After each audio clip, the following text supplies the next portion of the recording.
Fais quelque chose de nouveau dans la vie de quelqu'un ce matin, Père. Amen. Seigneur, nous sommes dans ta présence encore ce matin. Oui, Seigneur, ce n'est pas un homme que nous sommes venus regarder, mais c'est toi que nous sommes venus, Seigneur, adorer. C'est toi que nous sommes venus contempler encore ce matin. Amen.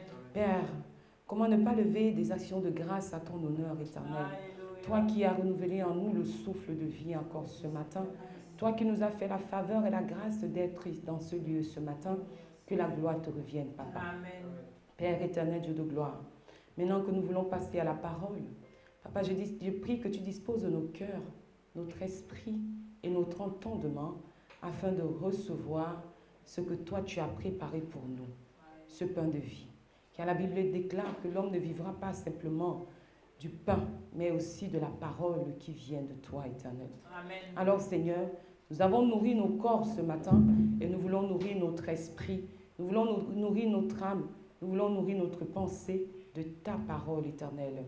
Seigneur Dieu Tout-Puissant, je prie que tu entres dans les cœurs en ce moment, afin qu'une fraîche rosée, Seigneur, dispose de nos cœurs éternels, afin que nous puissions recevoir ce pain que toi tu as préparé pour nous.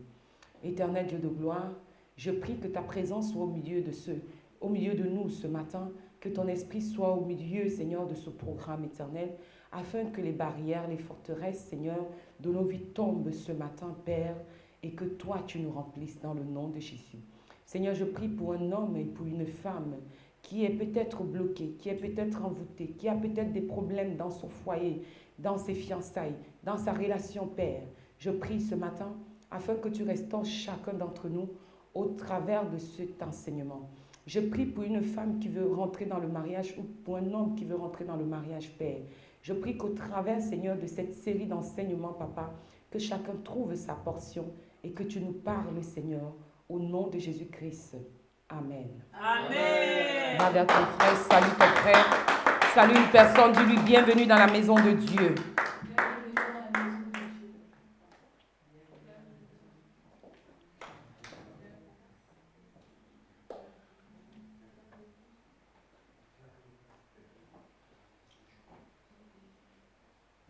On va s'asseoir, bien-aimés.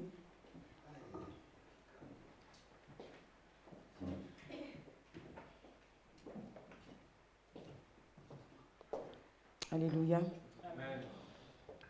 Je vous salue, peuple de Dieu. Amen. Et je suis contente de vous voir ce matin dans ce lieu. Amen.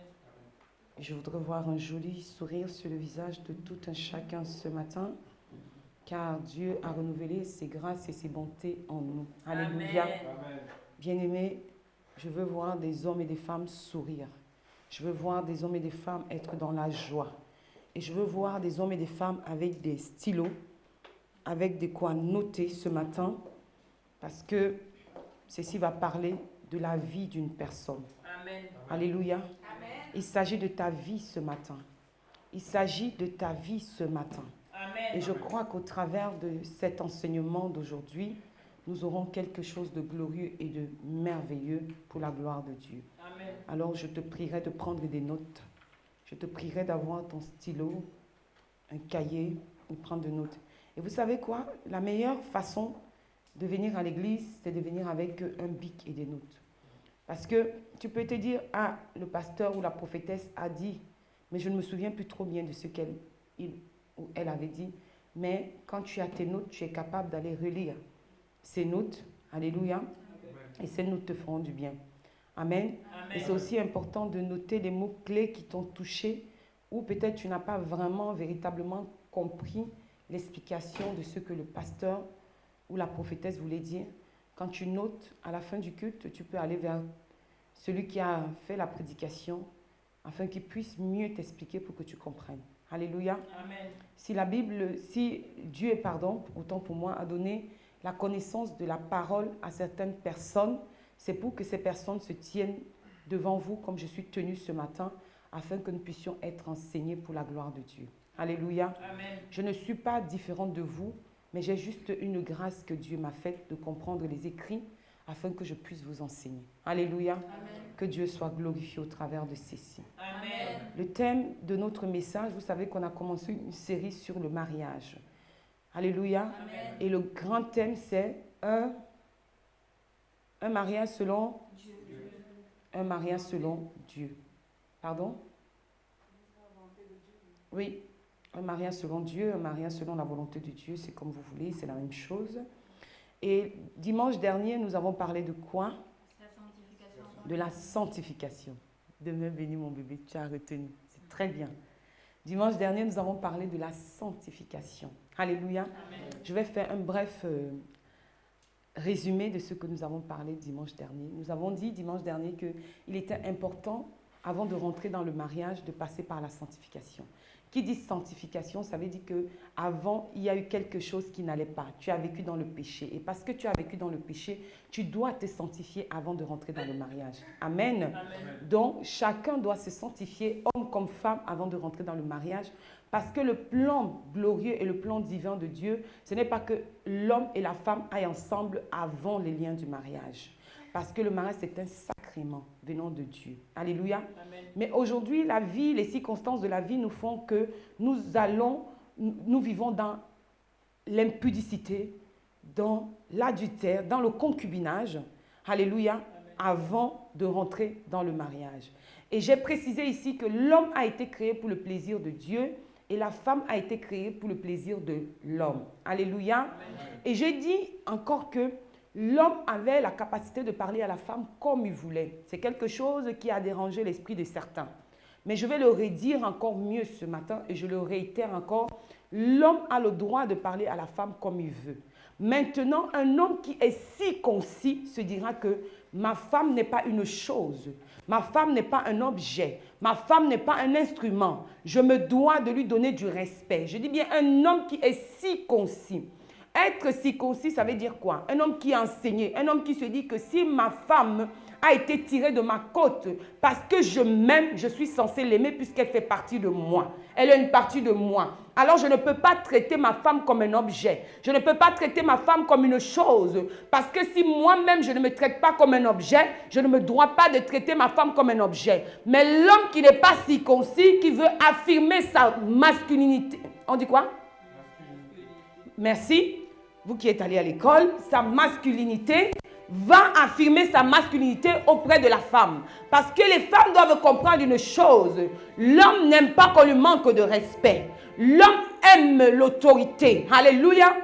Mais vous devez aussi comprendre une chose, c'est que Dieu lui a donné ce droit-là. Dieu lui a donné cette autorité-là. Voilà pourquoi il veut affirmer qu'il est l'homme dans la maison. Alléluia. Amen. Vous allez vivre avec un homme, bien-aimé.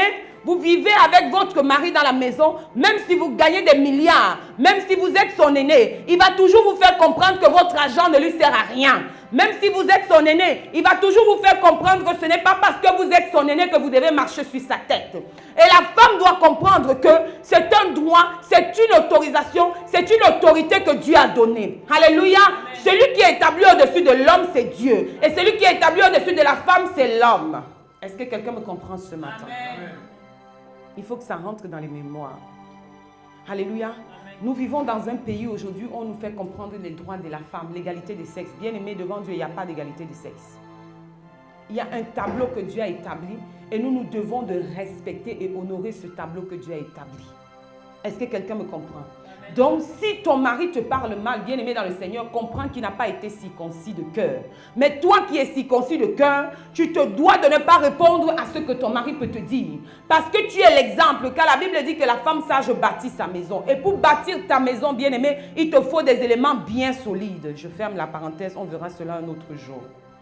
Alléluia. Amen. Donc, je tenais à réitérer, à répéter ce que j'ai dit la dernière fois. Si ton mari te parle n'importe comment, ça veut dire qu'il n'est pas circoncis de cœur. Un homme circoncis de cœur va respecter sa femme. Un homme circoncis de cœur va se dire que ma femme, elle fait partie de moi. Elle a été tirée de ma côte. Ma femme est mon enfant. Comme je disais la dernière fois, que la femme est l'enfant de l'homme, puisqu'elle porte le nom de l'homme. La femme naît sur la terre, elle n'a pas de nom. Elle emprunte simplement le nom de son père. Alléluia, qui n'est pas son nom. Et quand elle va en mariage, elle épouse le nom de son mari. Ça veut dire qu'elle récupère véritablement le nom qu'elle était censée avoir. Alléluia. Amen. Et quand l'homme est conscient de cela, il saura comment parler à sa femme. Est-ce que c'est clair? Amen. Gloire à Jésus. Est-ce qu'on peut donner une offrande d'acclamation pour cela?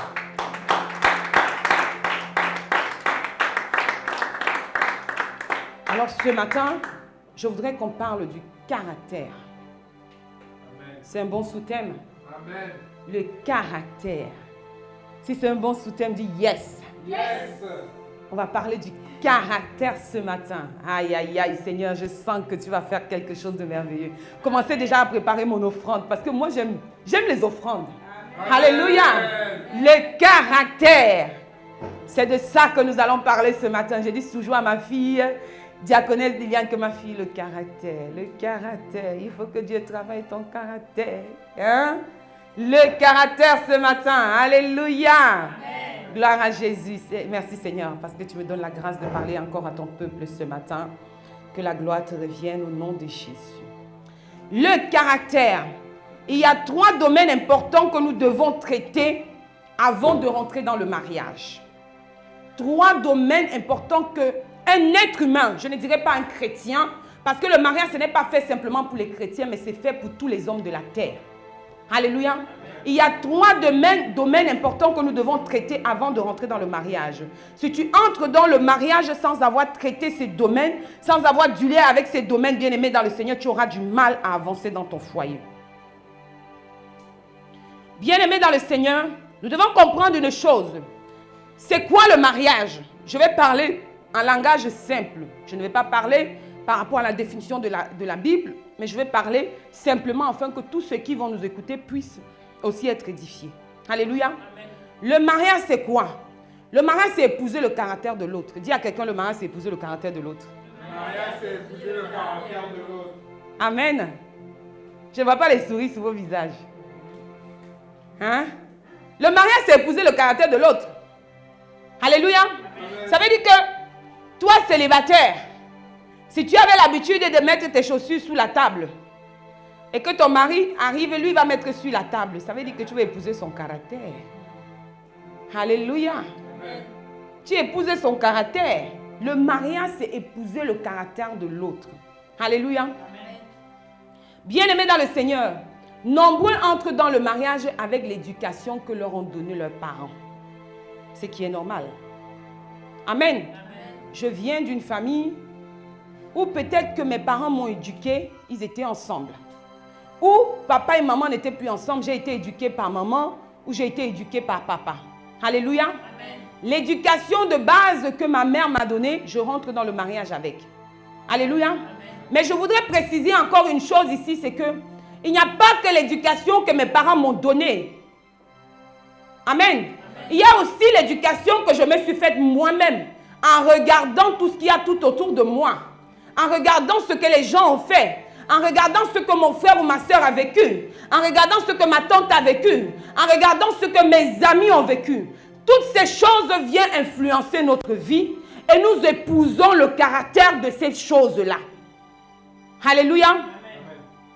Tes expériences personnelles, ton passé, ton vécu, amen, en bien ou en mal, ça s'imprègne en toi et ça fait de toi, ça te donne un caractère. Et il y a un proverbe qui dit que le caractère est une seconde nature. On est d'accord? Donc, il y a ce que tes parents t'ont donné et il y a ce que toi-même tu as eu de ton vécu.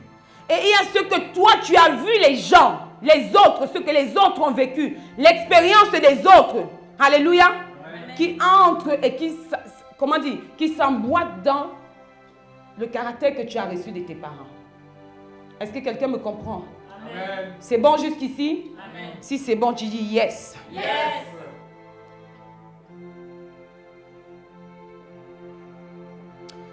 Alors, bien-aimés dans le Seigneur, je voudrais parler de 3 points. 3 points dans ton caractère ce matin.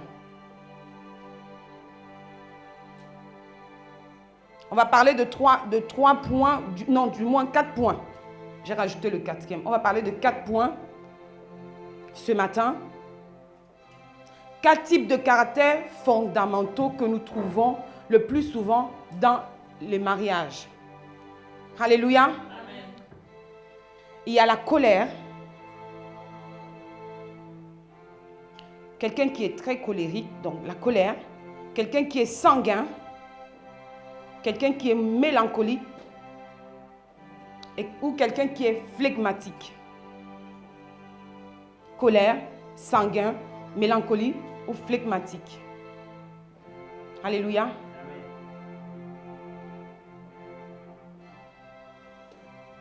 Quelqu'un qui est colérique n'est pas forcément quelqu'un qui aime se mettre en colère. Alléluia.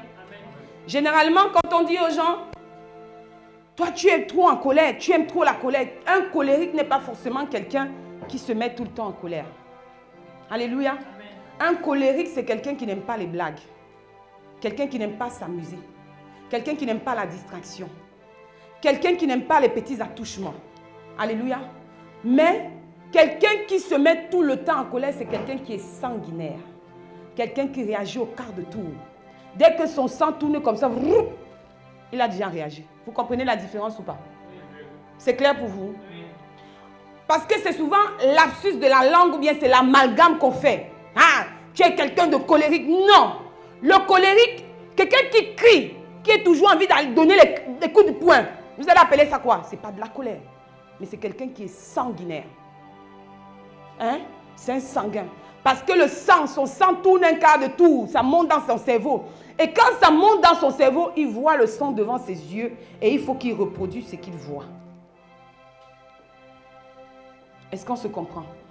Par contre, quelqu'un de colérique ne réagit pas comme un sanguinaire. Un colérique, c'est celui qui n'aime pas trop les fréquentations. Qui n'aime pas trop qu'on lui fasse des reproches. Qui n'aime pas trop qu'on lui dise la vérité. Qui n'aime pas trop les blagues. Qui n'aime pas trop s'amuser. Est-ce qu'on comprend la différence ce matin? Voilà. Je suis allé chercher pour vous. Amen. Voilà. Et la colère, généralement, comme j'étais en train de dire, je trouve c'est une personne sanguinaire. Une personne sanguinaire est tout le temps fâchée, a tout le temps envie de crier, a tout le temps envie de taper, a tout le temps envie de donner des coups de poing, a tout le temps envie de réagir brutalement, violemment. Alléluia. Amen. On appelle ce genre de personnes des personnes sanguinaires. Alléluia. Amen. Alors, bien-aimé dans le Seigneur, j'ai envie de te poser la question ce matin, est-ce que tu te connais? Est-ce que tu te connais? Est-ce que tu te connais? Est-ce que tu te connais vraiment? Est-ce qu'on se connaît vraiment? Si je te pose la question dans cette salle, est-ce que tu connais ton caractère? Est-ce que tu te connais réellement? Parce qu'il y a des personnes qui ne se connaissent pas vraiment, bien-aimés. Quand tu vas demander à une personne, tu aimes quoi? Je ne sais pas. Quand tu vas demander à une personne quelle est ta couleur, je ne sais pas. Quand tu vas demander à quelqu'un tu aimes manger quoi, je ne sais pas. Quand tu vas demander à quelqu'un c'est quoi ta distraction, je ne sais pas. Il y a des gens ici qui se reconnaissent. C'est ce que je suis en train de dire. Je dis ça, je ne dis rien. Alléluia. Amen. Il est important, bien-aimé dans le Seigneur, de se connaître avant de rentrer dans le mariage. Il est important de se connaître avant de rentrer dans le mariage. Je vais dire à quelqu'un que cherche à mieux te connaître pour mieux connaître ton partenaire. Alléluia. Amen. Cherche à mieux te connaître pour mieux connaître ton partenaire. Parce que si tu ne te connais pas, bien-aimé dans le Seigneur, tu ne peux pas connaître ton partenaire. Alléluia. Amen. Parce que si tu ne prends pas le temps de connaître qui tu es, bien-aimé, tu ne prendras pas le temps de connaître ton partenaire. Et comme je disais tantôt que se marier, c'est épouser le caractère de l'autre. C'est épouser les habitudes de l'autre. Alléluia. Amen. Tu dois chercher à te connaître avant de rentrer dans le mariage. Bien-aimé dans le Seigneur, le caractère d'une personne décrit son originalité. C'est ton caractère qui décrit qui tu es. Le caractère d'une personne décrit son originalité. Le caractère d'une personne est une sorte d'expression qu'on peut trouver nulle part ailleurs. Alléluia. Dans mon caractère, c'est mon caractère qui me définit. C'est mon caractère qui m'identifie. C'est mon caractère qui fait de moi qui je suis. Alléluia. Et on ne trouvera pas la même chose chez quelqu'un. Identique. Alléluia. Il y aura toujours une différence. C'est comme les empreintes de la main. Chacun d'entre nous a ses empreintes. Mes empreintes ne sont pas tes empreintes. Donc tu dois comprendre aujourd'hui que ton caractère, c'est ton empreinte. Ton caractère, c'est ton empreinte. Les caractères ne peuvent jamais se ressembler. Et les caractères ne doivent même pas se ressembler. Parce que Dieu a créé chacun comme il veut. Dieu a créé chacun d'entre nous à sa manière, à sa façon. Alléluia. Amen. Un homme sans caractère est un homme qui n'a pas d'originalité. Un homme sans caractère est un homme qui n'a pas d'originalité. Quand je parle d'homme, je parle homme au masculin et homme au féminin. Alléluia. Amen. Si tu n'as pas de caractère, tu n'as pas d'identité. Si tu n'as pas de caractère, tu n'as pas d'originalité. Parce que c'est ton caractère qui fera ta différence. Quand on va venir me voir aujourd'hui pour me dire que j'aime bien la diaconesse Christelle, son caractère me plaît. Elle a un caractère qui est différent des filles que j'ai connues par le passé. Elle a une attitude qui est différente. C'est ça qui fait la diaconesse Christelle. Si on enlève ça en elle, ce n'est plus la diaconesse Christelle, c'est une autre personne. Amen. Est-ce que quelqu'un me comprend ce matin? Amen.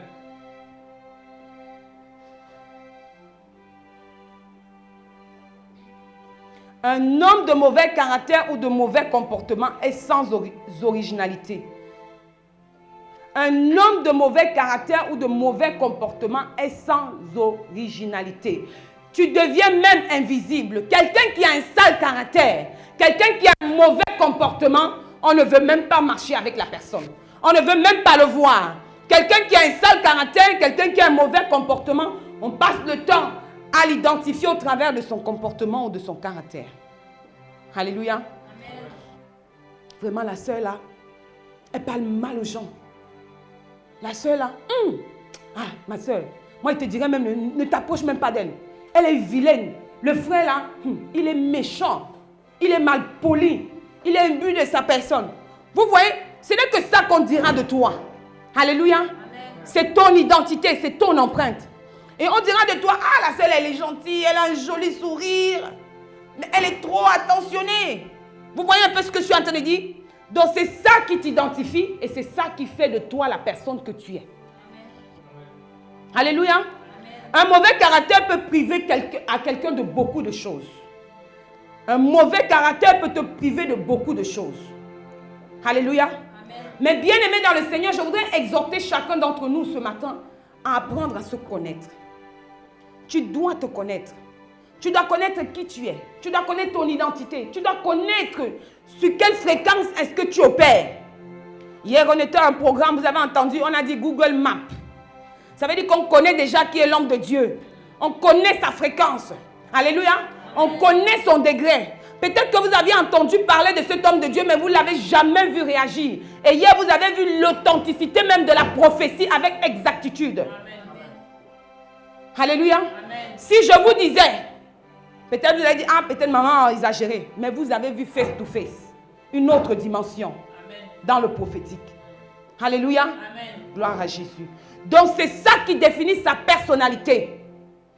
Chacun d'entre nous a une personnalité. Mais j'ai envie de te demander, qu'est-ce qui définit ta personnalité? Quelle est ton empreinte? Quelle est ton identité? Alléluia. Tu dois connaître ton caractère et travailler ton caractère. Tu dois t'examiner. À savoir, est-ce que mon attitude, est-ce que mon caractère, est-ce que mon comportement est digne d'un enfant de Dieu? Est digne de ce que Dieu attend de moi? Beaucoup de personnes aujourd'hui manquent de patience et de douceur. Beaucoup de personnes aujourd'hui manquent de patience et de douceur. Nous manquons terriblement de patience, bien-aimés. La patience ne fait plus partie de notre vie. La douceur ne fait plus partie de notre vie. Je peux comprendre parce que les circonstances de la vie nous amènent à réagir de la sorte. Les circonstances de la vie nous amènent à avoir un comportement agressif. Les circonstances de la vie nous font être impulsifs. Les circonstances de la vie font en sorte qu'on méprise les uns. Mais j'ai envie de te dire ce matin que tu ne dois pas épouser les circonstances de la vie, mais les circonstances de la vie doivent épouser ton caractère. Amen. La Bible dit, je suis dans ce monde, mais je ne suis pas de ce monde. Alléluia. Amen. Je suis consciente que je suis dans ce monde. J'appartiens à ce monde. Mais je ne suis pas de ce monde, je suis du royaume. Ça veut dire que les choses de ce monde ne doivent pas dominer sur moi. Les choses de ce monde ne doivent pas influencer ma personnalité. Les choses de ce monde ne doivent pas me changer. Mais c'est moi qui dois changer les choses de ce monde. Parce que la parole de Dieu me dit que je suis la lumière du monde. Donc je dois éclairer là où il y a les ténèbres. Ce ne sont pas les ténèbres qui doivent m'éclairer. Ce ne sont pas les ténèbres qui doivent m'envahir. Mais c'est moi qui dois éclairer les ténèbres. Et je suis le sel du monde. Alléluia. Amen. Donc, qui dit sel, ça veut dire que je dois donner de la saveur là où il n'y a pas de saveur. Est-ce que quelqu'un me comprend ce matin? Jusqu'ici, on est OK avec moi? Amen. Si c'est bon, tu dis yes. Yes. Ça coule comme le miel, n'est-ce pas? Amen. Nous allons prendre notre premier texte de méditation. Genèse 1.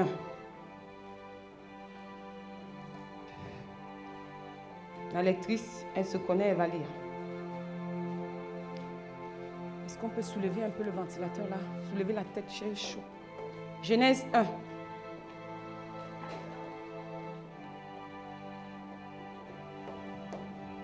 Genèse 1, du verset 26 au verset 27. Je lis la parole de Dieu. Genèse 1, verset 26 à 27.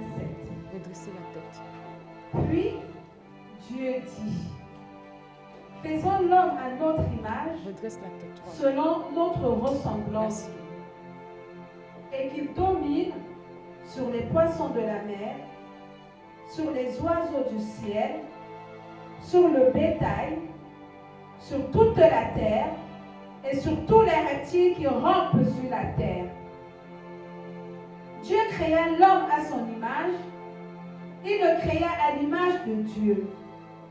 Il créa l'homme et la femme. Alléluia. Amen. Dis à ton voisin, Dieu t'a créé à son image. Dieu t'a créé à son image. Dis-le encore. Dieu t'a créé à son image. Et dis-le à toi-même, Dieu m'a créé à son image et à sa ressemblance. Dieu m'a créé à son image et à sa ressemblance. Amen, asseyez-vous. La Bible dit que Dieu créa l'homme à son image. Il le créa à l'image de Dieu. Alléluia. Amen. Il créa l'homme et la femme à son image et sa ressemblance et il les créa à l'image de Dieu. Alléluia. Bien-aimés, voici deux personnes que Dieu a créées à son image. Alléluia. Amen. Et à sa ressemblance. Qui, selon Dieu, sont censés de le ressembler. Alléluia. Amen. Mais nous avons vu ici et nous avons été appris ici par le pasteur, que le pasteur nous a appris ici que notre ressemblance avec Dieu n'est pas physique. Amen. Elle est plutôt dans le domaine spirituel. Alléluia. Notre ressemblance avec Dieu n'est pas physique. Amen. Mais la Bible nous dit que Dieu a créé l'homme et la femme à son image et à sa ressemblance. Alléluia. Amen. Mais je voudrais vous dire ici, bien-aimés dans le Seigneur, quand nous regardons Adam et Ève,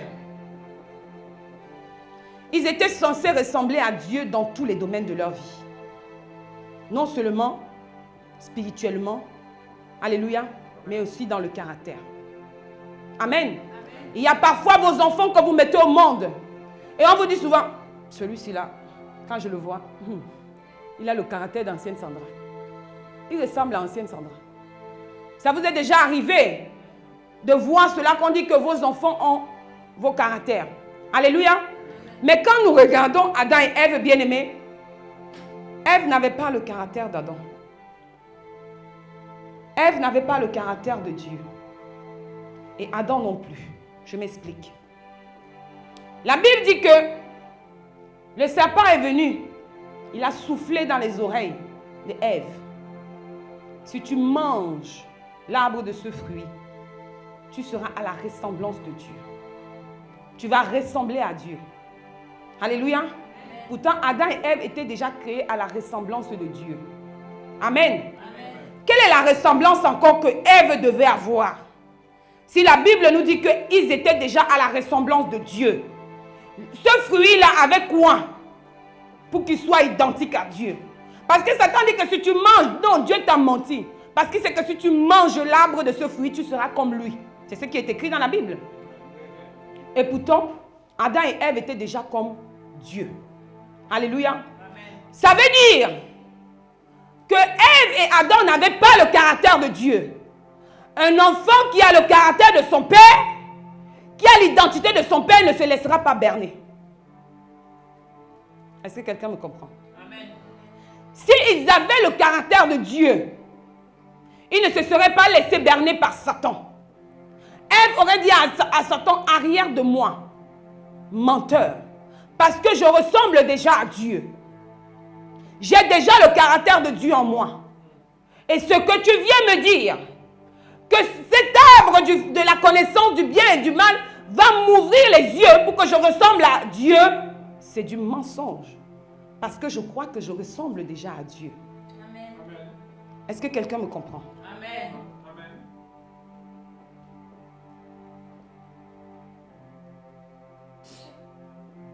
Bien-aimés dans le Seigneur, Ève a mangé ce fruit et l'a donné à son mari. Et il a mangé. Alléluia. Amen.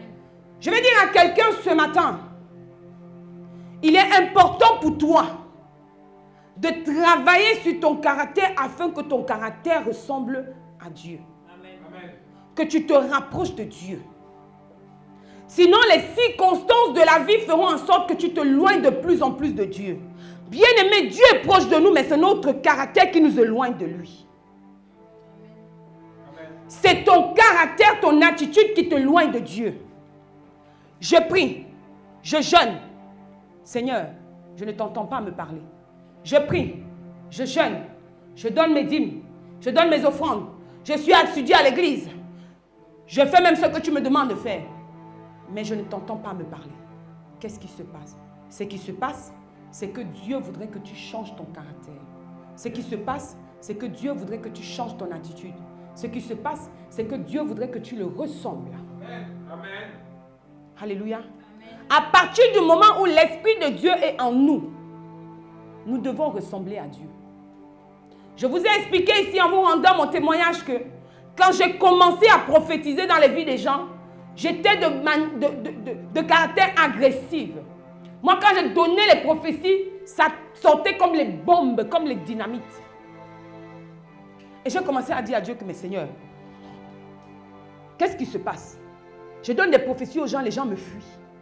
Le Seigneur m'a dit, deal avec ton caractère. Il y a un problème avec ton caractère. Dieu dépose de la semence en nous. Mais ce n'est pas Dieu qui vient enlever la mauvaise herbe. Nous devons être conscients de notre attitude et notre comportement. Nous devons être conscients de notre caractère. Alléluia. Amen. Une personne de mauvais caractère ne peut pas entrer dans le mariage et vivre les joies du mariage. Si le mariage est une bénédiction de l'Éternel, et la Bible dit que la bénédiction de l'Éternel ne se fait suivre d'aucun chagrin. Mais pourquoi tu es chagriné dans le mariage? Pourquoi tu souffres dans ton mariage? Pourquoi ton mariage a des problèmes? Pourquoi tu ne t'entends pas avec ton mari? Est-ce que quelqu'un me comprend ce matin?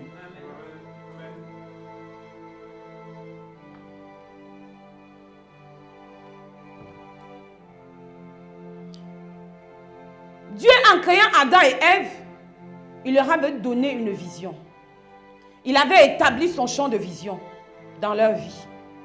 Mais ils se sont détournés de cela. Alléluia. Amen. Dieu, en te créant, te donne une identité. Amen. Amen. Te donne un champ de vision. Alléluia. Amen. Mais les circonstances de la vie font que tu perds ton identité petit à petit en cours de chemin. C'est comme un oiseau qui s'envole et qui perd ses plumages tout le temps. Alléluia. Parce que tu as subi des coups, des trahisons, des déceptions. Tu as vu ta mère se faire battre par ton père. Ou ton père se fait battre par ta mère.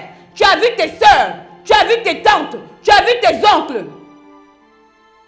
Tout ceci est rentré et a façonné ton caractère. Et pourtant, cela n'a jamais été le plan parfait de Dieu. Le plan parfait de Dieu n'a jamais été que Adam et Ève mangent de l'arbre de la connaissance du bien et du mal. Le plan parfait de Dieu était que Adam et Ève restent dans le jardin. Le plan parfait de Dieu au commencement était que l'homme ne meurt jamais. Le plan parfait de Dieu au commencement était que les enfants de Adam et Ève soient à la ressemblance de Dieu et non à la ressemblance d'Adam et Ève. Mais parce que Ève a laissé son oreille se balader, et les circonstances de ses oreilles qui se sont baladées ont modifié le plan de Dieu.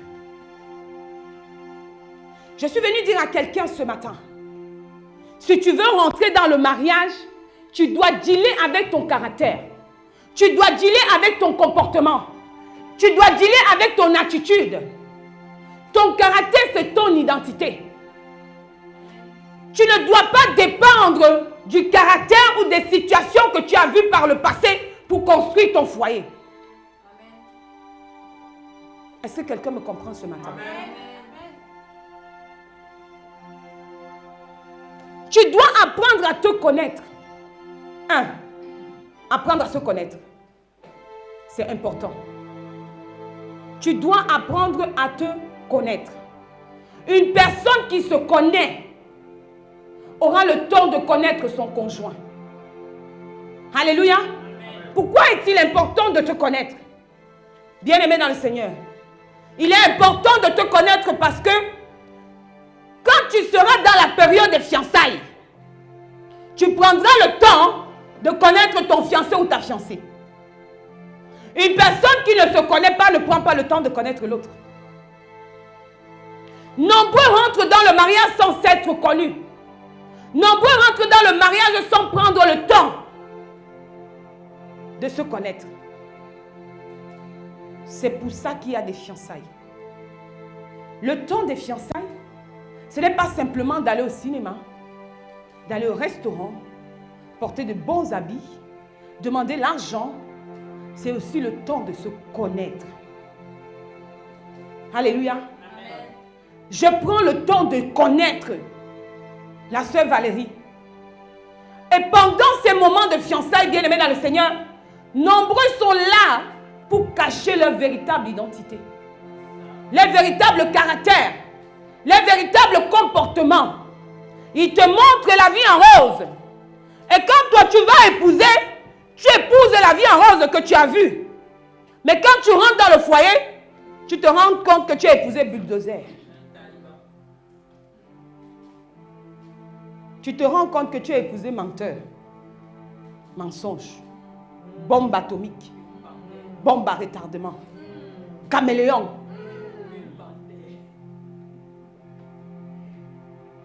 Est-ce que quelqu'un me comprend ce matin? Amen.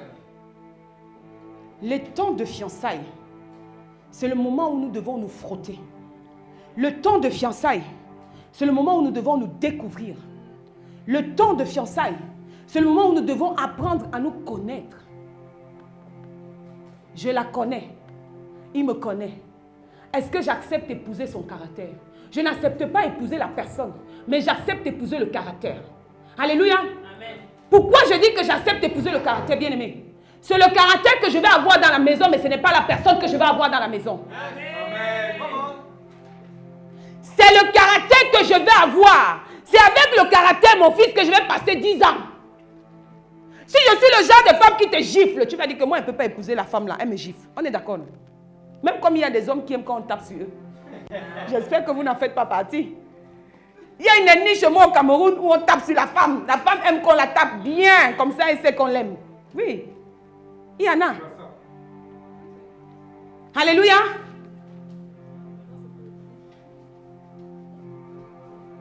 Est-ce que quelqu'un me comprend? Amen. Je ne peux pas épouser une personne qui va passer son temps à me maltraiter, à me malmener. Alléluia. Amen. Ou à mal me parler, comme j'ai dit, dans, comment on dit ça, le premier thème sur la sanctification. Alléluia. Amen. C'est pendant les moments de fiançailles qu'on doit faire tomber les masques. Il y a trop de njunju pendant les moments de fiançailles. Non. Il y a trop de njunju pendant les moments de fiançailles. Ceux qui ne connaissent pas le njunju là, il y a une niche chez moi au Cameroun où on met des masques et on appelle ça le njunju, on danse avec. Alléluia. Amen. Il y a trop de mensonges, trop de faux semblants, trop de masques pendant les moments de fiançailles. Ah ben tu sais chérie, mais franchement, moi, je suis quelqu'un de nature très calme. Hein. Vraiment, moi, j'aime pas les problèmes. Hein. Franchement, je te dis, tu peux sortir, rentrer même à 1h du matin, ça ne me dira rien. Hein. Tant que j'ai quelque chose à manger et que mes enfants sont bien, franchement, tu peux faire ta vie, moi, ça ne me dira rien. Ah. Après, chez monsieur le maire. Quoi? Moi, je ne suis pas le genre de femme qui va rester gardien de ta maison. Vous avez vu, le temps a changé.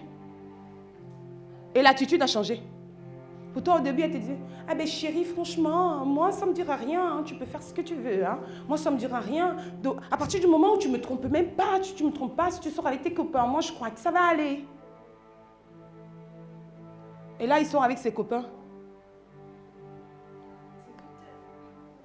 Paul, tu es où? Il est 20h.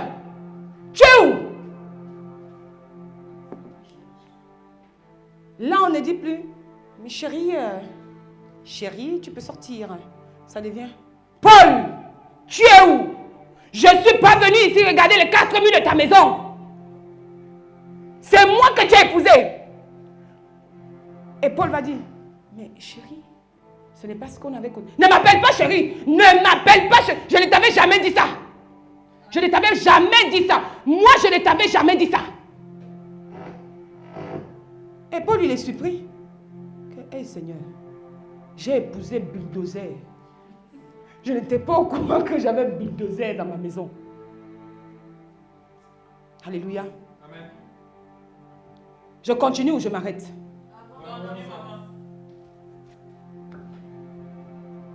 Alléluia. Amen. Est-ce que c'est bon? Amen.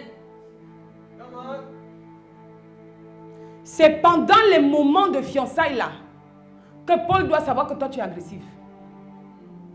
Tu dois montrer à Paul que moi, si tu es censé être à 20h à la maison et tu n'es pas, je t'appelle, je t'écris dessus, je t'insulte même. C'est mon attitude, c'est mon caractère. Et Paul maintenant va se dire, j'épouse le caractère là où je n'épouse pas. Amen.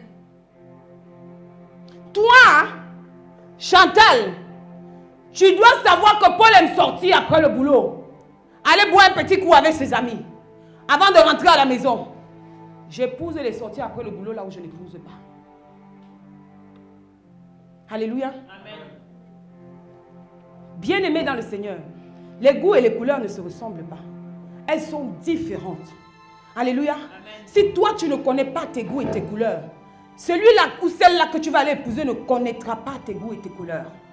C'est pendant le moment de fiançailles qu'on doit se dire les vérités, les yeux dans les yeux. On doit se dire que moi j'aime ceci, moi je n'aime pas. Quand je suis mes filles, pendant la formation sur le mariage, je dis bien à mes filles, que les filles, il faut même demander au père là, que le père, quand on va aller faire les choses des grands là, tu aimes comment? On fait les choses des grands là de quelle façon? Hein? On se comprend? Le père, est-ce que tu aimes denteler ou pas denteler? Le père, est-ce que tu aimes les couleurs ou tu n'aimes pas les couleurs? Quelle est l'ambiance que tu aimes? Ou tu n'aimes pas l'ambiance? Alléluia. Amen. Bien-aimé dans le Seigneur, c'est pendant les moments de fiançailles que tu dois voir si celui-là que je vais épouser ou celle-là va épouser correspond à mon type de personne que j'aime. Voilà pourquoi pendant les fiançailles, quand je suis les filles, je dis aux filles, ma fille, fais la liste de l'homme que tu aimes. Fais la liste de la femme que tu aimes. Pourquoi? Parce que c'est important, bien-aimé dans le Seigneur. C'est important pour toi d'avoir un type de personne qui match avec toi. Parce que si tu aimes les femmes avec les gros, on se comprend? Et que tu peux prendre une femme avec un bien-aimé dans le Seigneur, tu vas passer ta vie à regarder dehors. La femme là, elle est le genre que j'aime. Tu vas passer ta vie à tromper ta femme. Parce que tu n'as pas mis dans la maison le genre que tu aimes. Et Satan va toujours amener devant ton visage le genre que tu aimes. Est-ce que quelqu'un me comprend? Amen. Satan va toujours amener devant ton visage le genre que tu aimes. Deuxième chose, j'ai dit en premier, on épouse le caractère. En second, on épouse l'identité physique de la personne.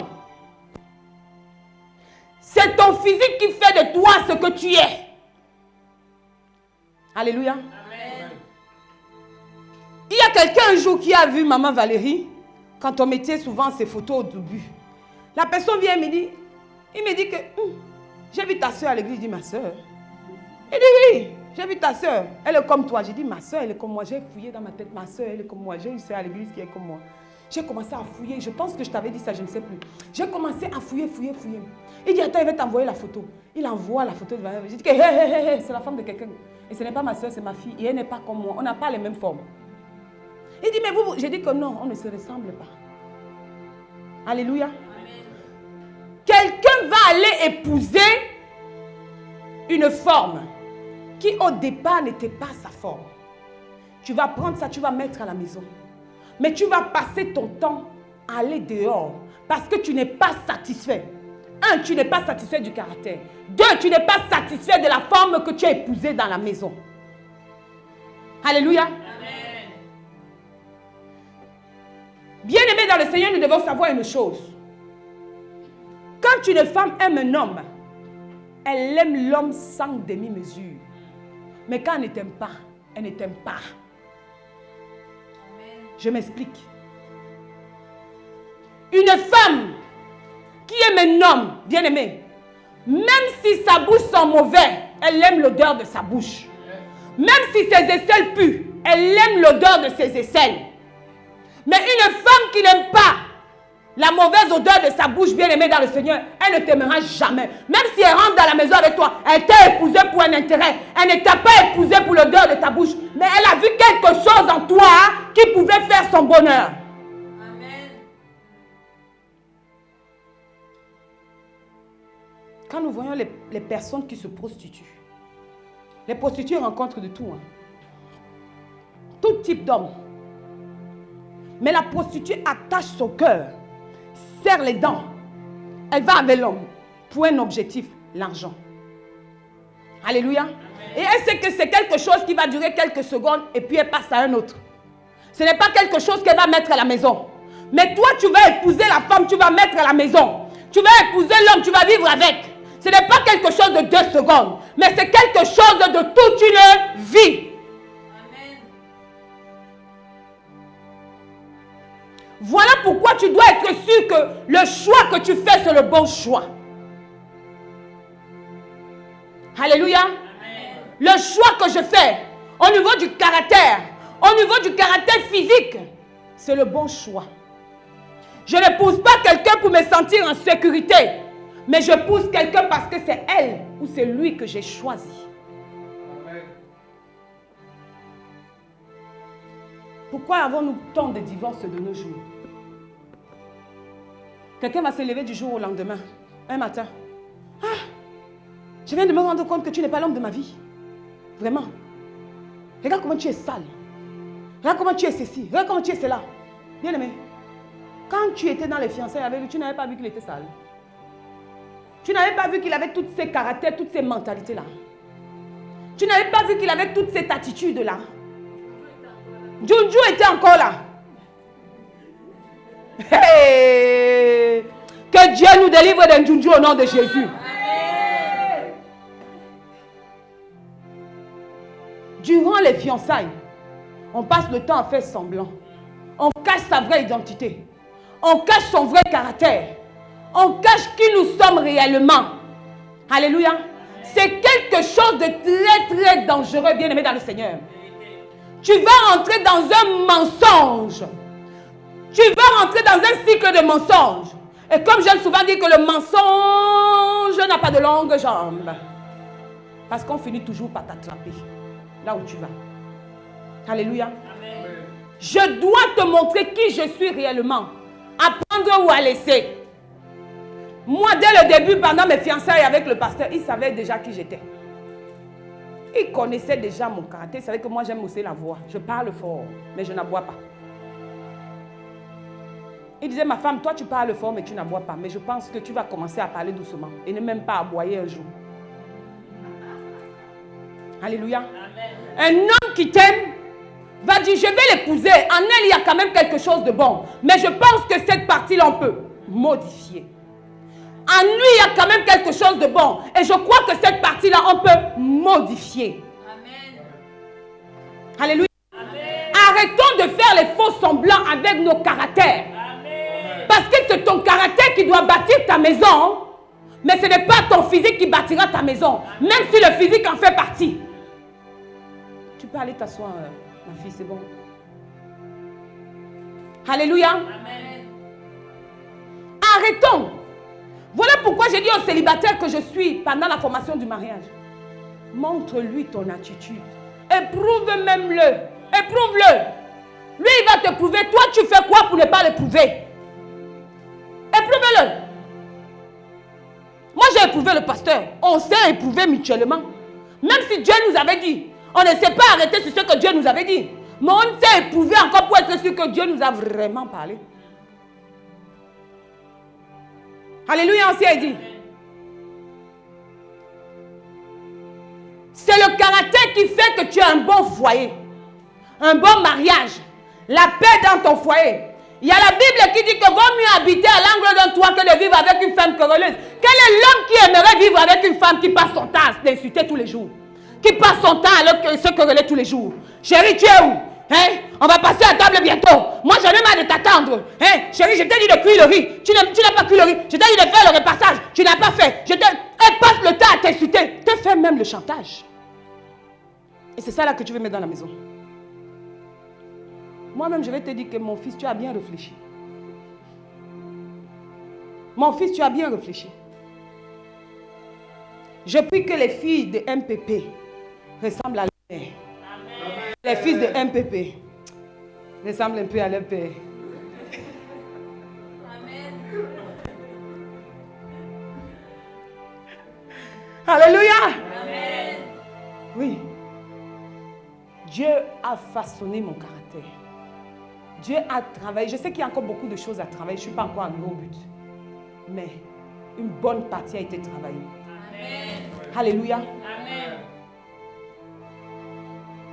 C'est ton caractère qui définira la femme que tu es ou que tu es censé être, ou l'homme que tu es ou tu es censé être. Amen. Alléluia. Amen. Je vais dire à quelqu'un ce matin que Dieu t'a façonné. Il a déposé quelque chose de glorieux en toi. Mais à cause de ton caractère, de ton attitude, on ne verra pas la véritable identité qui est en toi. Amen. Parce que ton sale caractère vient ternir le bien qui est en toi. Ton mauvais comportement vient ternir les bonnes choses que Dieu a déposées en toi. Amen. Amen. Change. Change. Change. Un mariage basé sur le mensonge n'est pas un mariage. Amen. Je mens. Je mens sur mon âge. Je mens sur mon travail. Je mens sur mes finances. Je mens sur ma famille. Je mens sur je ne sais pas quoi. Alléluia. Amen. Il y a une femme qui m'a contacté un jour qui me dit que après 20 ans de mariage, bien aimé, 20 ans de mariage, elle a découvert qu'elle était mariée avec un menteur. 20 ans de mariage, 4 enfants. Elle a découvert qu'elle était mariée avec un menteur. Elle me demande, maman, je fais comment? Elle dit, continue. Elle me dit, je continue dans le mensonge. Elle dit que non, je ne te demande pas de continuer dans le mensonge, je te dis de continuer dans le mariage. Elle me dit, ça veut dire que j'ai dit que vous cassez tout et vous recommencez à zéro. Ça veut dire, vous cassez, ça veut dire que 20 ans, c'était 20 ans de mensonge, ce n'était pas 20 ans de mariage. C'était 20 ans de ndjoundjou que vous avez vécu. Aujourd'hui, vous êtes obligé de tout casser. Car la Bible dit qu'il rebâtit sur des anciennes ruines. C'est ce que nous avons vu vendredi. Amen. Vous cassez tout. Et vous recommencez à zéro. Elle me dit, mais comment casser? J'ai dit, tu fais asseoir ton mari. Tu dis, chérie, je viens de découvrir que tu as passé 20 années à me mentir. Le nom que je porte, ce n'est pas ton nom. La vie que tu as, ce n'est pas ta vie. L'âge même, ce n'est pas ton âge. En fait, elle a découvert que son mari mentait, mais elle était incapable de dire la vérité à son mari. Alléluia. Le mensonge ne court pas plus vite que la vérité. Le menteur peut penser qu'il court, mais la vérité finit toujours par te rattraper quelque part. Hey. J'ai dit qu'un menteur croit qu'il court plus que la vérité. C'est pour ça qu'il dit que Satan, lui, il prend l'assassin, Dieu prend les escaliers. Mais qui arrive en premier? On se retrouve tous en haut, non? Mais Dieu arrive avant Satan. Satan va penser qu'il est au sommet. Mais quand Dieu va arriver, Dieu va lui dire que mon frère, moi j'étais déjà au sommet avant toi. Alléluia. Amen. Elle me dit, mais maman, je fais comment? Je dis, casse et recommence. Je vais le quitter, je vais divorcer. J'ai dit que... Moi, je ne suis pas partisan du divorce. Il te bat? Non. Il veut te tuer? Non. Le mensonge. Et si je pars fouiller aussi tes vieux démons, je vais trouver qu'il y a aussi le mensonge dedans. Parfois, nous aimons condamner l'autre et nous refusons nous-mêmes de nous condamner aussi. Examine-toi toi-même pour voir si ton caractère plaît à Dieu. Amen. Voilà pourquoi j'ai dit que pendant les fiançailles, sortons des ndjoundjou. Alléluia. Amen. J'ai dit recommencer. Parce que là, tu as découvert, ça fait combien de temps? 3 mois. Ok. Depuis 3 mois que tu as découvert, qu'est-ce que tu as fait? Tu as continué aussi à vivre dans le mensonge. Ça veut dire que vous tous les deux, vous êtes des menteurs. Parce que je ne peux pas découvrir que tu me manques depuis 20 ans. Pendant 3 mois, je te regarde, tu me regardes, on se sourit, on se souria. Et je suis incapable de te dire la vérité. Non, c'est qu'on est tous des menteurs. Toi-même, tu es dans la faute, tu es dans le péché du mensonge. Chérie, j'ai découvert, assieds-toi ici, j'ai découvert. Tu n'as même pas besoin de chercher comment je vais lui dire. Parce qu'à ce niveau, il n'y a pas de comment je vais te dire. Il y a que je dois te dire. Amen. Il n'y a que je dois te dire. Amen. Il n'y a pas de comment je vais lui dire. C'est que je dois te dire. La vérité blesse, mais le sang ne coule pas. Amen. Amen. Alléluia. Amen. Amen.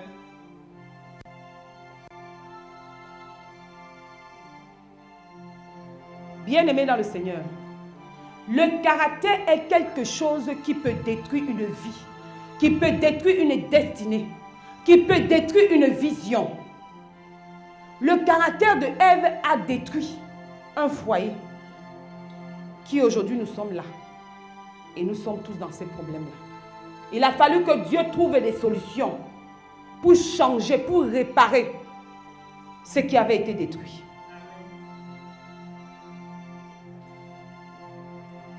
Alléluia. Amen. Bien-aimé dans le Seigneur, un mariage ne peut pas être bâti sur le mensonge. Un mariage ne peut pas être bâti sur des fondements erronés. Un mariage ne peut pas être bâti sur des mauvais caractères, de mauvais comportements, de mauvaises attitudes. Un mariage ne peut pas être bâti sur les « moi je n'aime pas ceci, moi je n'aime pas cela », bien-aimé. En apprenant à te connaître toi-même, tu prendras le temps de connaître aussi ton mari. Et quand tu connaîtras ton mari, tu sauras que mon mari n'aime pas ça. Ma femme n'aime pas ça. Et je me dois de changer. Alléluia. Amen. Moi, je connais ce que mon mari aime et qui n'aime pas. Et mon devoir en tant qu'épouse, c'est de respecter ce que mon mari n'aime pas pour avoir l'harmonie dans le foyer. Une femme qui ne respecte pas ce que son mari n'aime pas la paix dans son foyer. Un homme qui ne respecte pas ce que sa femme n'aime pas la paix dans son foyer. Amen. Amen. Nous devons travailler mutuellement. Pendant qu'il travaille pour apprendre à se connaître, pour connaître le caractère de sa femme, de sa future épouse, la femme aussi doit travailler pour se connaître elle et connaître le caractère de son futur époux. Est-ce que ça va? Amen. Bien-aimés dans le Seigneur, il y a une réalité, c'est que pendant les fiançailles, on est, oh mon bébé, oh mon doudou, oh bidou bidou, oh chouchou. L'amour est encore love, love, love, love, c'est chaud. C'est doux. C'est beau. Amen. Mais quand on entre dans le mariage, 1 an, 2 ans, l'amour commence à devenir mature. Parce que les bébés, le bidou bidou bidou, c'était mature, c'était immature. Donc quand on entre dans le mariage, 1 an, on s'est frotté un peu, on commence à devenir immature. Ah Paul, lève ton pied ici, là, lève ton pied ici. Ah tu me touches là, lève ton pied. Pourtant au départ c'était, oh bébé, oh chouchou, oh, bidou bidou. Là il n'y a plus les bidou bidou, il n'y a plus les bébés, il n'y a plus les chouchous, il n'y a plus les cécis. Alléluia. Amen. Mais posons-nous la question, pourquoi on en arrive là? Pourquoi on en arrive là? Bien aimé. Ah, quand j'étais fâché, Ebo, tu m'as énervé, Ebo. Ebo va me dire que non, aujourd'hui je suis Ebo, je ne suis plus Trésor. Il dit que non, Trésor a disparu. Non, Trésor a disparu. Aujourd'hui là, tu t'appelles Ebo. Alléluia. Amen. Mais qu'est-ce qui fait ça? C'est le caractère. Quand ton caractère prend un peu le dessus là, tu oublies qu'il y a quelque temps, tu lui disais, oh Trésor, Ebo, je te parle. Alléluia. Amen. À cause du caractère qu'on n'a pas dealé, baisse un peu s'il te plaît. À cause du caractère qu'on n'a pas dealé. À cause de notre attitude qu'on n'a pas duré.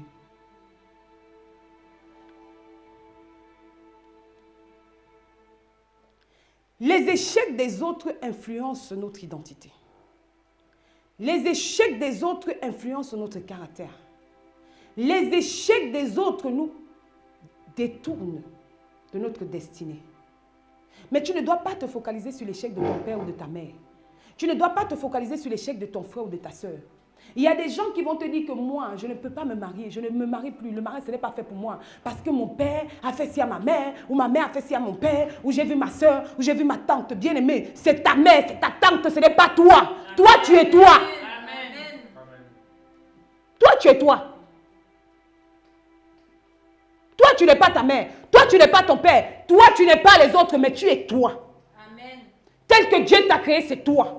Donc, tu ne dois pas rester sur l'échec des autres pour faire ta part. Fais pour toi. J'ai même envie de te dire que l'échec des autres même doivent te donner une leçon. À te dire que je n'échouerai pas. L'échec des autres doit t'amener à ne pas échouer dans le mariage. L'échec des autres doit être un exemple pour toi. Dans le bon sens. Amen. Mais généralement, on prend les échecs des autres pour faire de ça nos fardeaux. Comment ça se fait? Non. Ton échec n'est pas mon fardeau. Oui, ma mère et mon père ont vécu. Mais moi, je ne vivrai pas. Amen. Ma mère et mon père ont fait. Mais moi, je ne ferai pas. Amen. Ma mère ou mon père ont peut-être échoué. Mais moi, je n'échouerai pas et je ferai mieux qu'eux. Amen. Est-ce que quelqu'un me comprend? Amen. Le caractère doit te transformer. Tu dois aller chercher au plus profond de toi la bonne part. Chacun d'entre nous a quelque chose de bien. Amen. Chacun d'entre nous est une bonne personne. Amen. Quelque part. Il y a quelque chose peut-être qu'on apprécie chez toi et qui fait de cela ta personnalité. Alléluia. Amen. Bien-aimés dans le Seigneur, il y a des femmes qui épousent des hommes pour la sécurité financière. Je me marie avec lui parce que financièrement, je serai dans la sécurité. Sécurité financière. Je me marie avec lui parce que financièrement, il va me soutenir. Elle va me soutenir. Mais bien aimé dans le Seigneur, ce n'est pas cette sécurité financière qui va faire 10 ans de mariage, 20 ans de mariage, 50 ans de mariage. Et généralement, quand on se marie pas pour divorcer. Qui a envie de se marier ici pour divorcer? Celui qui veut se marier pour divorcer, lève la main. Personne ne se marie pour divorcer. Amen. On ne se marie pas pour divorcer. Alléluia. Amen. Mais on se marie parce qu'on se dit que on a un avenir glorieux avec la personne. On se marie avec une personne parce qu'on se dit qu'on aime la personne. Alléluia. Amen. Mais il y a certaines personnes qui n'aiment pas celui ou celle qu'elle va épouser, mais qui aime plutôt les poches. Cet homme-là, il a beaucoup d'argent. Cette femme-là, elle a beaucoup d'argent. Amen. Amen. Tu vas épouser les poches de la personne.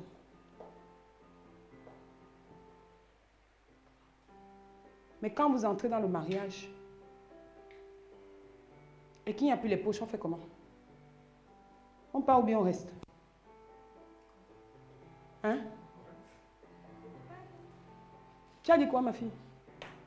C'est compliqué, n'est-ce pas? Hein? On fait comment? Diane, Nadia, on fait comment? On part ou bien on reste? Ah, on part. Hein? On fait comment, pasteur Michel? On part ou bien on reste? On part. Hein?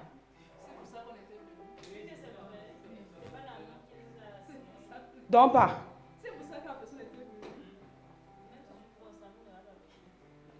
Même si l'amour ne va pas venir. Jésus aide-nous. Et ancien dit, comme on a épousé les poches, quand il n'y a plus les poches, on part, n'est-ce pas?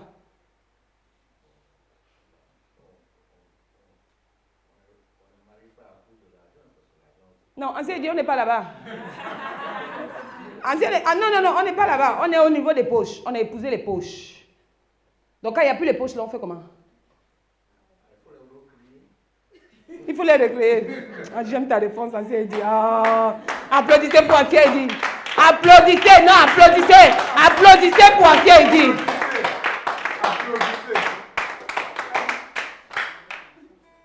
J'aime sa réponse. Alléluia. Amen. Vous avez vu vos réflexions tous? On part. On part. On quitte. Vu que c'est pour ça qu'on était là, on part. Mais ancien Dieu a dit quoi? Il faut recréer les poches là. On doit sauf que recréer les poches là. By fire, by force, on doit recréer les poches là.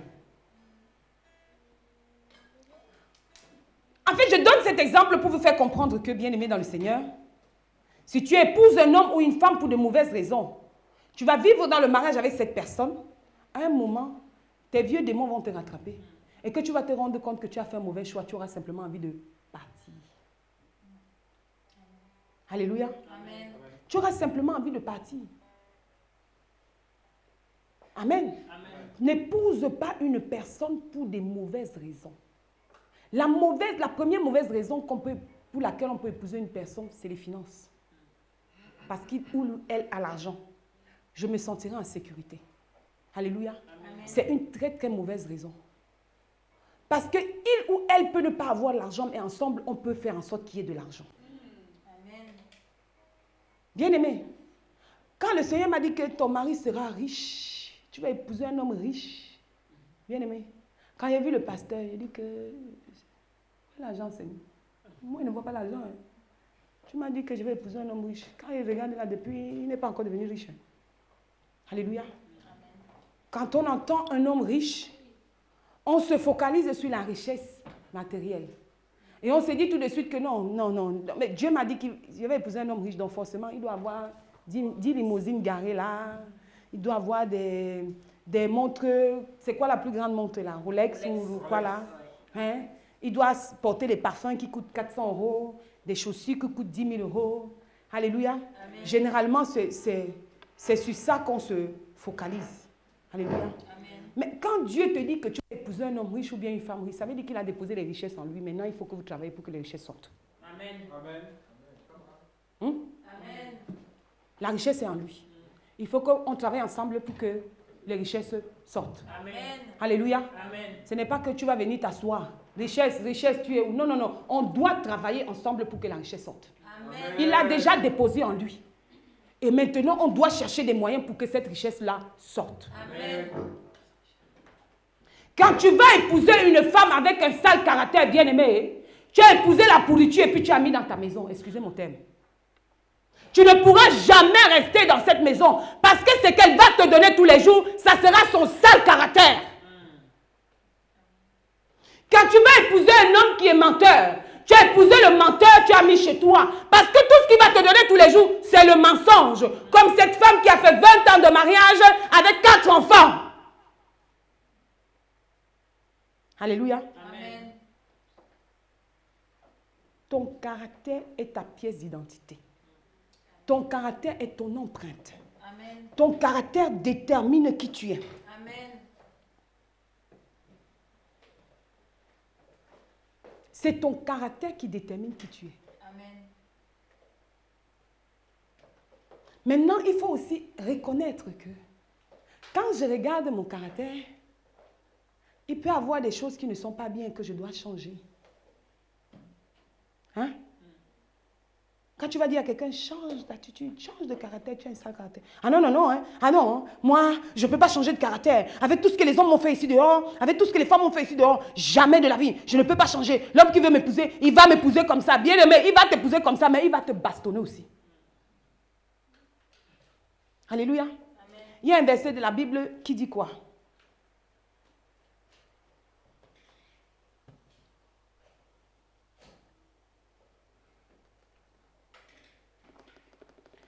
Imposons-nous les mains les autres. N'est-ce pas? Il faut qu'on s'impose les mains pour prier les uns pour les autres. D'accord? Quand tu t'imposes la main à ton frère ou à ta soeur, c'est pour prier pour elle. Amen. Quand le pasteur vous impose souvent les mains ici, quand je vous impose les mains ici, vous n'avez même pas encore compris là où je vais en venir. Quand le pasteur vous impose les mains ici, et que moi je vous impose les mains ici, généralement c'est peut-être parce que j'ai envie de prier pour vous, ou bien il y a quelque chose qu'on veut enlever quand on fait la délivrance. D'accord? Amen. Une femme a un seul caractère, l'homme aussi va faire la délivrance en tapant sur elle. Il faut le laisser. Une femme a un sale caractère, l'homme aussi va lui faire une forme de délivrance en tapant sur elle. Parce que la femme a un sale caractère et l'homme se dit que la meilleure façon de soigner sa femme, c'est de taper sur elle. Et on tape avec quoi? Les mains. On est d'accord? C'est une autre forme de délivrance que l'homme aussi fait. Mais est-ce que c'est la solution? Non. Généralement, on va dire aux hommes, oh, l'homme ne doit pas taper sa femme. L'homme ne doit pas taper. Je suis d'accord. Et je n'accepte pas qu'un homme tape sur sa femme. Je suis contre la violence conjugale. Je suis contre les hommes qui maltraitent les femmes. Je suis contre les hommes qui méprisent les femmes. Je suis contre les hommes qui chosifient la femme. Je suis contre l'homme qui pense que la femme est un acquis et qui peut faire d'elle ce qu'il veut. Mais disons-nous la vérité. Je suis aussi contre la femme qui ouvre sa bouche et qui insulte son mari. Je suis aussi contre la femme qui manque de respect à son mari. Je suis aussi contre la femme qui méprise son mari. Ce n'est pas parce qu'on a dit que ton mari ne doit pas te taper que toi aussi tu vas faire n'importe quoi. Parce que c'est nous-mêmes parfois qui poussons les hommes souvent à nous taper. Et c'est vrai qu'il y a souvent des attitudes qu'on ne fait rien. Mais l'homme nous tape. Je suis contre la violence conjugale. Et si une de mes filles vient me dire que maman, mon mari me violente dans le mariage, je vais te dire divorce. C'est à cet endroit-là que moi je dis divorce. Parce que je n'ai pas envie qu'on se retrouve avec les sinachimos. Alléluia. Amen. Ton mari te violente, bien aimé, je ne vais pas te dire qu'on va prier, on va arranger. Il n'y a pas de prier et puis on va arranger. Alléluia. Amen. Divorce. Elle était bien battue par son mari qui était un homme de Dieu. Alléluia. Amen. Mais moi je vais vous dire que ce n'était pas un homme de Dieu. Je suis désolée. Il n'était pas un homme de Dieu. Il était appelé pasteur, mais il n'était pas un pasteur. J'ai dit quoi ici au début de mes propos? Un homme qui est circoncis, c'est que je ne fais pas du mal à ma femme. Amen. Il y a des pasteurs habillés, des soi-disant pasteurs habillés en robe, en col léger, mais ils ne sont pas des pasteurs. Des djundjou, comme j'ai dit tout à l'heure, des véritables djundjou. Un homme qui est circoncis, c'est que je ne dois pas faire du mal à celle qui est os de mes os, la chair de ma chair. Amen. Une femme qui est circoncis, c'est que je ne dois pas faire du mal à celui dont j'ai été tiré. Mais tellement tu as un sale caractère que le caractère prend le dessus et ça domine sur toi. Ah, les femmes, elles aiment le chantage. Vraiment, moi, on ne me fait pas ci. Moi, on ne me parle pas comme ça. Moi, si tu ne m'épouses pas, je te largue. Maman, largue-le. Largue-moi. Et puis tu es la dernière. En fait, elle est tellement imbue de sa personne qu'elle pense qu'elle est arrivée au sommet. Je le disais encore, je ne sais pas si c'était hier. Je ne sais plus avec qui je parlais, avec ancienne Sandra ou évangéliste, que je déteste ça. Des gens qui pensent qu'ils sont imbus de leur personne, qui pensent qu'ils sont arrivés au sommet. Bien-aimé, tel que ta mère a souffert 9 mois pour t'accoucher, elle a aussi souffert 9 mois pour l'accoucher. Amen. Amen. Si tu vas même voir, elle a même plus souffert pour lui que ta mère n'ait souffert pour toi. Si tu vas même voir, les conditions dans lesquelles elle a enfanté celui-là que tu méprises sont pires que les conditions dans lesquelles tes parents t'ont enfanté. Ou vous avez même les mêmes conditions. Et toi, tu penses que tu es arrivé au sommet. Eh bien, moi, on ne me parle pas comme ça. Hein. Mais franchement, je ne tolère pas n'importe quoi. Hein. Et lui, comme il est le chien des services, il doit tolérer n'importe quoi. Excusez mon terme. Je préfère utiliser des mots comme ça pour qu'on comprenne. Alléluia. Amen. Non. Tu lui dois du respect. Elle te doit du respect. Amen. Vous vous devez du respect. Alors, pour avoir un mariage solide, bien-aimé, travaillons nos caractères. Travaille ton caractère. Amen. Travaille ta façon de parler à ton mari. Travaille ta façon de parler à ta femme. Travaille ton attitude, bien-aimé dans le Seigneur.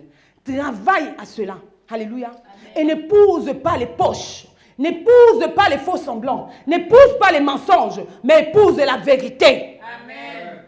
Épouse ce que tu es capable de supporter. J'ai envie de dire à quelqu'un ce matin que l'homme qui se met avec une femme, Dieu a façonné, du moins Dieu va façonner le caractère de cette femme pour qu'elle puisse te supporter et Dieu va te façonner pour que tu puisses la supporter. Amen. Il y a des hommes qui disent ici que je me suis trompé, bien aimé. Tu avais le temps durant les fiançailles de dire que ce n'est pas la bonne. Moi, je suis pour 10 fiançailles rompues qu'un divorce. Je suis avec toi, ton caractère ne me plaît pas, on se sépare. Je suis avec toi, ça ne me plaît pas, on se sépare. Je suis avec toi, on se sépare. C'est dans le temps des fiançailles qu'on apprend à connaître nos caractères. Je n'ai pas dit qu'on couche ensemble pendant les fiançailles. J'ai dit qu'on apprend à se connaître. Parce qu'il y a des gens qui prennent les fiançailles pour aller au lit ensemble. Non, non. On a parlé de la sanctification la semaine dernière, je ne reviendrai plus dessus. Amen. Alléluia. Amen. Alors, bien-aimé dans le Seigneur, en conclusion, j'ai envie de te demander, est-ce que tu te connais? C'est par là que je commençais, non? Est-ce que tu te connais? Si tu prends le temps de te connaître, tu connaîtras celui ou celle que tu épouses. Si tu prends le temps de te connaître, tu connaîtras cette personne et tu te diras que je dois dealer avec. Chaque être humain vient avec un caractère, une attitude que ses parents lui ont donné, que les circonstances de la vie ont façonné, ont travaillé. Alléluia. Amen. Parfois, certaines personnes disent, ah, je vais venir te remettre ta fille. Mon frère, remettre sa fille. Hein? J'ai dit la semaine dernière que quoi? Que la femme était le bébé de l'homme. J'ai dit que la femme était le bébé de l'homme. Parce que l'homme met la femme au monde. Alléluia. C'est l'homme qui met la femme au monde. Ça veut dire que c'est l'homme qui doit éduquer la femme. Donc c'est pendant les moments de fiançailles qu'on s'éduque. C'est pendant les moments de fiançailles, là, vous qui n'êtes pas encore mariés, là. C'est dommage qu'il n'y ait pas tout le monde aujourd'hui.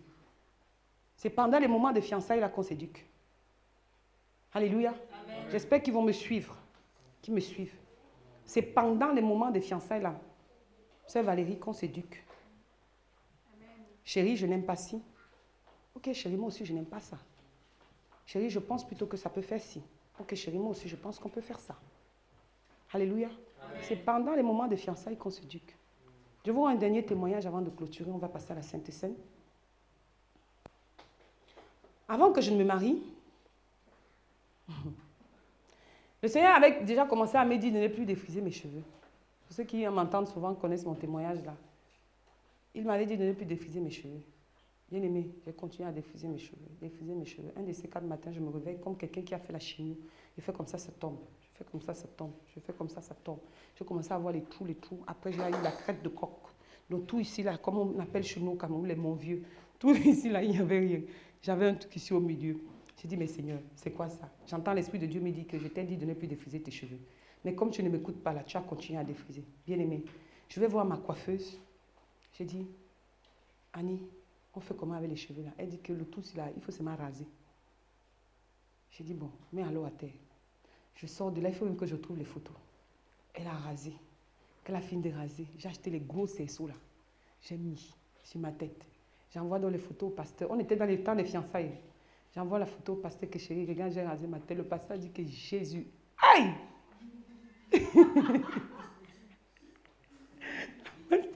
Le pasteur a crié que j'entends seulement Jésus. Aïe! Ma femme, sacrilège! Qui t'a dit ça?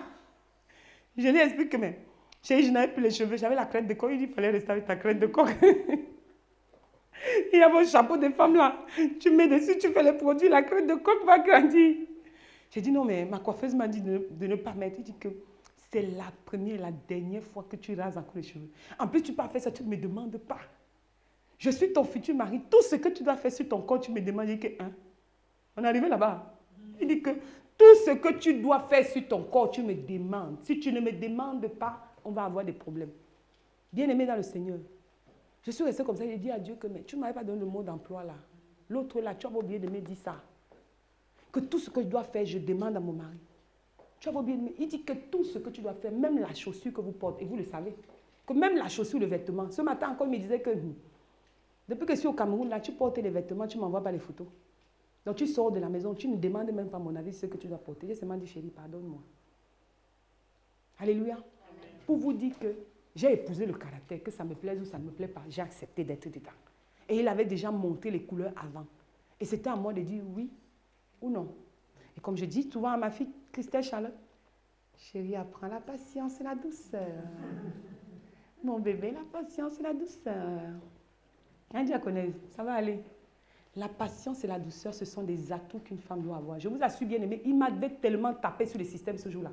Il m'avait énervé, il me sort le mot d'emploi que tout ce que tu dois mettre sur toi, tu me demandes. J'ai dit que mon frère, tu es qui? Tout ce qu'il met sur moi, il te demande. Mais tu es qui d'abord pour que il dit que je suis ton futur mari, et ton chef, et ton père. C'est le jour-là qu'il me sort ton père. J'ai dit que mon père, il me dit, va lire ta Bible. Je suis donc allée lire ma Bible et Dieu m'a parlé. Alléluia. Amen. Donc, la femme, quand tu épouses l'homme, tu ne t'appartiens plus. Homme, quand tu épouses la femme, tu ne t'appartiens plus. Elle t'appartient et tu lui appartiens. La Bible dit que pour qu'il soit une seule chair. Amen. Amen. Amen. Donc, soyons sûrs du choix qu'on fait. Sois sûr du choix que tu fais. Sois sûr du choix que tu feras. Sois sûr que le caractère que tu as épousé là, c'est le bon. Parce que je n'ai pas envie d'entendre demain que je divorce. Ma fille, si tu veux divorcer pour le caractère, moi-même, je vais te mettre là-bas et puis je t'enchaîne et puis je te dis que rester là-bas, c'est ton choix. C'est ça que tu as choisi. Amen. Mais si tu veux divorcer parce qu'il te bastonne, moi-même, je vais te dire que viens, on part. Mais si tu veux divorcer à cause du caractère, je te dirais que reste là-bas. Et comme je disais dimanche dernier, que même à cause de l'adultère, on ne divorce pas. Vous avez ri ici, là. Parce que tu as trompé, tu divorces. Oh. Ça ne veut pas dire que je suis pour l'adultère. On est d'accord? Il ne faut pas couper la partie là, dit que la prophétesse a dit qu'elle est pour l'adultère. Je suis contre l'adultère. Mais pour moi, ce n'est pas un motif de divorce. Parce que quelqu'un qui a le cœur circoncis, pardonne. L'amour couvre tout. L'amour pardonne tout. L'amour supporte tout. L'amour ne juge pas. L'amour ne condamne pas. L'amour ne regarde pas le mal. L'amour ne soupçonne pas. Et j'en passe. Que Dieu nous bénisse. Amen.